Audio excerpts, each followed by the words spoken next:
नमस्कार जय जगन्नाथ दर्शक बंधु शुभ सकाळ। आज मु आपण पई ओडिशा तथा देश विदेशर 25टी बछा बछा गुरुत्वपूर्ण खबर नहीं करी आसी। जो खबर गुड़िक आपण मैंने जाना निहाती जरूरी। एथि सुभद्रा योजना, कालिया योजना, ration card, Awas Yojana, CM किसान, पीएम किसान, सुना दर, पेट्रोल दर, पाणीपाग, कोरोना अपडेट एवं नूतन सरकारी योजना बहुत सारा खबर रही है। से भिडटी को शेष पर्यंत देखूँ। ता सहित आपण ये न्यूज को केउं जिले देखुं आमको तो कमेंट माध्यम जनातु। ता सहित आम चैनल टी नुआ कर आसते चैनल टी लाइक कर सब्सक्राइब कर दिंतु और नोटिफिकेशन टी ऑल कर रखु। यही गुरुत्वपूर्ण खबर गुड़िक जानापी सर्वप्रथम चलतु दर्शक बंधु प्रथम खबर पर जावा। नुआ वर्ष एकाथरे दुईटा किस्ती पाइबे सुभद्रा हिताधिकारी उपमुख्यमंत्री प्रभात परिड़ा सूचना। सुभद्रा योजना को नहीं बड़ अपडेट देले उपमुख्यमंत्री प्रभात परिड़ा। नुआ वर्ष एकाथरे दुईटा किस्ती पाइबे सुभद्रा हिताधिकारी। नुआ जोड़ी होता हिताधिकारी अकाउंट को एकाथरे दुईटा किस्तिर टंका ट्रांसफर हो। दुईटा किस्तिर टंका ट्रांसफर होगा जनवरी प्रथम सप्ताह कार्य त्वरान्वित कर उपमुख्यमंत्री। उपमुख्यमंत्री प्रभात परिड़ा कहते सुभद्रा योजना आम एक पोर्टाल खोलीचु जहाँ 21 वर्ष है से आम सुभद्रा पोर्टाल संजोग करुचु। यह एनएफएसए बा एसएफएसएस तथ्य अनुଯାयी जो मैंने योग्य अच्छा से सुभद्रा टंका प्रदान कर जो मैंने नुआ जोड़ी होती एकाथरे दुईटा किस्तिर टंका दिज्व। यही दुई किस्ती एकाथरे देवाई जनवरी प्रथम सप्ताह आम कार्य को त्वरान्वित करुचु। जो मैंने किसी पाई नथिले चिंता करुले नुआ वर्ष आसु से अभियोग आना समस्ते सुभद्रा योजना टंका पाइबे। तेबे सुभद्रा योजन 17 लाख अधिक नुआ हिताधिकारी जोड़ी होती। 17,83,251 महिला को अनुष्ठानिक भाव में योजन जोड़ा जाइए। 9,36,283 आवेदन को रिजेक्ट कर उपमुख्यमंत्री कहते। सेपटे गतकाली सुभद्रा योजना 295 कोटी अतिरिक्त व्यय बराद विधानसभा अनुमोदन उपस्थापन होईची। सेपटे भुवनेश्वर स्थित कृषि भवन में उन्मोचित होईची जेंडर रेस्पॉन्सिव शेयर। उपमुख्यमंत्री तथा कृषि मंत्री कनक वर्धन सिंह व उपमुख्यमंत्री तथा महिला शिशु विकास विभाग मंत्री प्रभात परिड़ा उपस्थित में जेंडर रेस्पॉन्सिव शेयर उद्घाटन करा जायछि। एही सेल महिला मानक तालीम, बजार संजयीकरण, ऋण प्रदान, अंतर्देय विकास आदि सहायक हेबो, जहाँकि महिला नेतृत्व में विकास एक सुदृढ़ मॉडल साजिबो। मिलेट चाष प्रक्रियाकरण में 70 ରୁ 80% भाग महिला ही जड़ित सेल ओडिशार मिलेट विप्लव को आहरी त्वरान्वित करियो बोली उपमुख्यमंत्री प्रभात परिड़ा कहिसंती। चलतु दर्शक बंधु परवर्ती खबर उपर जावा। पीएम किसान 22तम किस्ती पूर्व बड़ खबर एणिकी चाषी खाता को 6,000 नुहे आसो 12,000 टंका जान। प्रधानमंत्री किसान योजना सहित जड़ित लक्ष लक्ष चाषी मन में बर्तमान अनेक प्रश्न। किसान सम्मान निधि पीएम किसान सम्मान निधि 22तम किस्ती आसवा पूर्व सबुठारु गुरुत्वपूर्ण प्रश्न होउछि वार्षिक राशि 6,000 ରୁ 12,000 को वृद्धि पाइबो कि।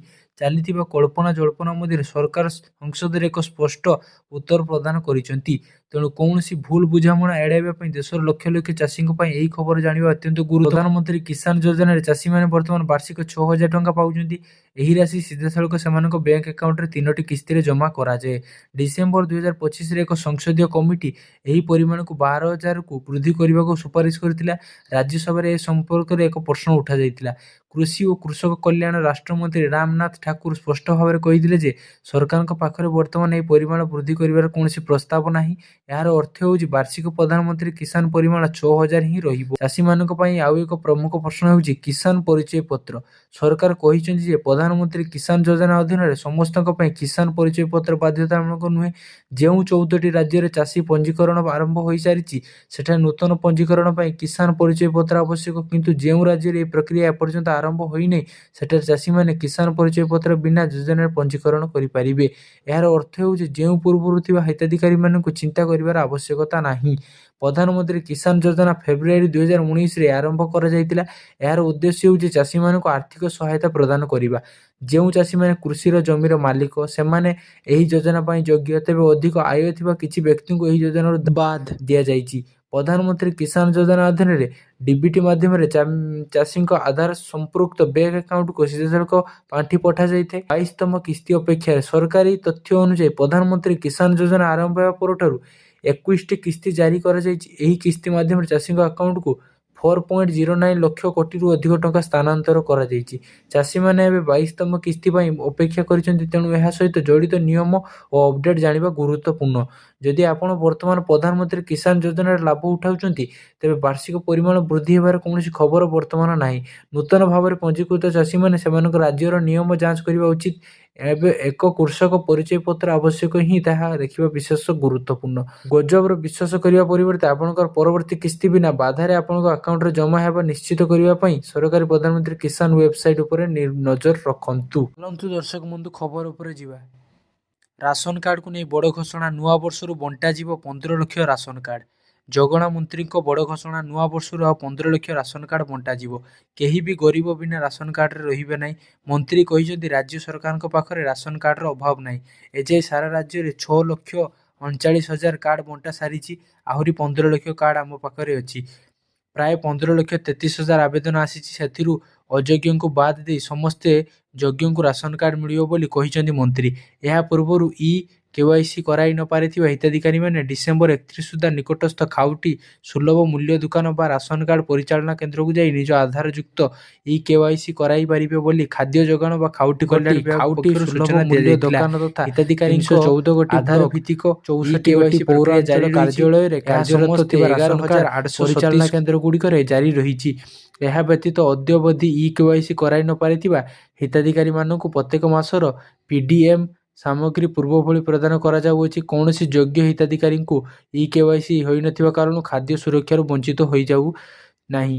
ଏହି ପ୍ରକ୍ରିୟା ଆସନ୍ତା ଡିସେମ୍ବର 31 ତାରିଖ ପର୍ଯ୍ୟନ୍ତ ଚାଲୁ ରହିବ। ପୂର୍ବରୁ ରାସନ କାର୍ଡକୁ ନେଇ ଯୋଗାଣ ମନ୍ତ୍ରୀ କୃଷ୍ଣଚନ୍ଦ୍ର ପାତ୍ର ଅକ୍ଟୋବର ମାସରେ କହିଥିଲେ ଯେ ଯେଉଁମାନେ ନିଜର KYC କରିନାହାନ୍ତି ସେମାନଙ୍କୁ ଆସନ୍ତା ମାସରୁ ଆଉ ଚାଉଳ ମିଳିବନି। କେନ୍ଦ୍ର ସରକାର KYCକୁ ବନ୍ଦ କରିଛନ୍ତି। ଯେଉଁ KYC ନ କରି ମଧ୍ୟ ଚାଉଳ ପାଉଛନ୍ତି ଆସନ୍ତା ମାସରୁ ଏହାକୁ ବନ୍ଦ କରି ଦିଆଯିବ। ଗତ 7-8 ମାସ ଧରି KYC ପ୍ରକ୍ରିୟା ଚାଲିଥିଲା, ତେଣୁ ଆଉ ବଢ଼ିବାର ନାହିଁ। କେନ୍ଦ୍ର ସରକାର ଯଦି KYC ଅବଧି ବଢ଼ାଇବେ ତାହେଲେ ରାଜ୍ୟ ସରକାର ମଧ୍ୟ ଏହି ଅବଧିକୁ ବୃଦ୍ଧି କରିବେ। ଏହା ସହ ଯେଉଁମାନେ ରାସନ କାର୍ଡରୁ ବାଦ ପଡ଼ିଥିବେ ସେମାନଙ୍କୁ ଲିଖିତ ଭାବେ ଜଣାଇଥିଲେ ସେମାନଙ୍କ କଥା ବିଚାର କରାଯିବ। ରାଜ୍ୟରେ ଏବେ ବି 15,66,000ରୁ ଅଧିକ ରାସନ କାର୍ଡଧାରୀ KYC କରିନଥିବା ସୂଚନା ରହିଛି। ଉଲ୍ଲେଖଯୋଗ୍ୟ ଯେ ଗତ ସେପ୍ଟେମ୍ବର 30 ତାରିଖ KYC କରିବାର ଶେଷ ତାରିଖ ଥିଲା। କେନ୍ଦ୍ର ସରକାର ଏହି ପ୍ରକ୍ରିୟାକୁ ବନ୍ଦ କରିଦେଇଛନ୍ତି। ପୂର୍ବ ସରକାର ସମୟରେ ଅନେକ ଭୂତ ହିତାଧିକାରୀ ଚାଉଳ ଉଠାଉଥିବା ନେଇ ଅଭିଯୋଗ ହୋଇ ଆସୁଥିଲା। ବିଜେପି ସରକାର କ୍ଷମତାକୁ ଆସିବା ପରେ ଅଯୋଗ୍ୟ ହିତାଧିକାରୀଙ୍କୁ ବାଦ ଦେବା ପାଇଁ ଧରପଗଡ଼ ଆରମ୍ଭ ହୋଇଥିଲା। ରାଜ୍ୟର ଲକ୍ଷାଧିକ ଲୋକ KYC ନ କରିବା ପଛରେ ଅନେକ କାରଣ ରହିଛି। ଅଯୋଗ୍ୟ ହିତାଧିକାରୀ ଧରାପଡ଼ିବା ଭୟରେ KYC କରୁନାହାନ୍ତି। ଉପାନ୍ତ ଅଞ୍ଚଳରେ ନେଟୱାର୍କ ସମସ୍ୟା ପାଇଁ ବହୁ ହିତାଧିକାରୀ ଅପଡେଟ୍ କରିପାରୁନାହାନ୍ତି। ଏହା ସହ ଦାଦନ ଖଟଣିକୁ ଯାହା ବାହାରେ ରହୁଥିବା ଶ୍ରମିକମାନେ ମଧ୍ୟ KYC କରୁନାହାନ୍ତି। ତାରିଖ ପରେ ତାରିଖ ଗଡ଼ୁଛି ହେଲେ ଶେଷ ହୋଇପାରୁନି KYC ପ୍ରକ୍ରିୟା, ଯାହା ରାସନ କାର୍ଡ ହିତାଧିକାରୀଙ୍କ ଚିନ୍ତା ବଢ଼ାଉଛି। ସରକାରୀ ତଥ୍ୟ ଅନୁସାରେ ରାଜ୍ୟରେ 51,167 ଗାଁରୁ 2,603 ଗାଁରେ ନାହିଁ ମୋବାଇଲ ନେଟୱାର୍କ। ଏମିତିକି ଆଦିବାସୀ ପ୍ରବଣ କନ୍ଧମାଳ ଜିଲ୍ଲାରେ ସର୍ବାଧିକ 375 ଗାଁରେ ନେଟୱାର୍କ ନାହିଁ। ରାୟଗଡ଼ା, କୋରାପୁଟ, ମାଲକାନଗିରି ଭଳି ଜିଲ୍ଲାର ବହୁ ଗାଁରେ ଆଜି ବି ପାଇପାରୁନି ନେଟୱାର୍କ, ଯାହା ରାସନ କାର୍ଡ KYCରେ ବଡ଼ ସମସ୍ୟା ସୃଷ୍ଟି କରିଛି। ଖାଲି ନେଟୱାର୍କ ସମସ୍ୟା ନୁହେଁ, ହିତାଧିକାରୀଙ୍କ ଟିପ ଚିହ୍ନ, ଆଧାର ଲିଙ୍କ ବି KYCରେ ସାଜିଛି ବାଧକ। ଦର୍ଶକ ବନ୍ଧୁ ପରବର୍ତ୍ତୀ ଖବର ଉପରେ ଯିବା।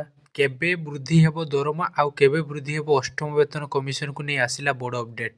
ସପ୍ତମ ବେତନ କମିଶନର କାର୍ଯ୍ୟକାଳ ଡିସେମ୍ବର 31, 2025ରେ ଶେଷ ହେବାକୁ ଯାଉଛି ଏବଂ ଦେଶବ୍ୟାପୀ ଲକ୍ଷ ଲକ୍ଷ କେନ୍ଦ୍ରୀୟ କର୍ମଚାରୀ ବା ପେନସନ ଭୋଗୀ ଅଷ୍ଟମ ବେତନ କମିଶନ ବିଷୟରେ ଜିଜ୍ଞାସୁ ଓ ଦ୍ୱନ୍ଦ୍ୱରେ ଅଛନ୍ତି। ସାଧାରଣ ବିଶ୍ୱାସ ଯେ ନୂତନ ବେତନ କମିଶନ ଜାନୁଆରୀ 1, 2026ରୁ କାର୍ଯ୍ୟକାରୀ ହେବ, କିନ୍ତୁ ସରକାର ଏପର୍ଯ୍ୟନ୍ତ ଦରମା ବୃଦ୍ଧି, ଇଣ୍ଟିମେଟ୍ ଫ୍ୟାକ୍ଟର କିମ୍ବା ବକେୟା ବିଷୟରେ କୌଣସି ଆନୁଷ୍ଠାନିକ ଘୋଷଣା କରୁନାହାନ୍ତି।